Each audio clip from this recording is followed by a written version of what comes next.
అది కాదు వేద, నువ్వు ఎంతసేపైనా పూజ చేసుకో, ఏ పురాణమైనా చదువుకో, నేనేం అడ్డు చెప్పను. కానీ ఉపవాసంతో మెడిసిన్స్ తీసుకోకుండా మాత్రం ఎలా ఉంటావు చెప్పు. ప్లీజ్ నా మాట విను.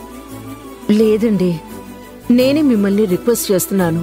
ప్లీజ్ ఈ ఒక్కరోజు నాకు అడ్డు చెప్పకండి. నా మనసుకి నచ్చినట్టు పూజ చేసుకొనివ్వండి.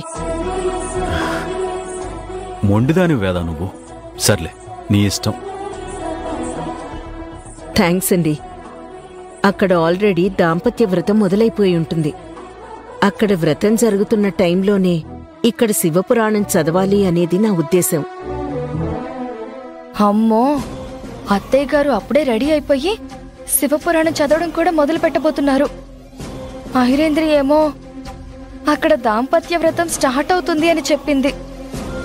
అంటే అక్కడ వ్రతం, ఇక్కడ అత్తయ్యని ఆపాలంటే ఖచ్చితంగా అత్తయ్యకి ఏదో ఒకటి జరగాలి.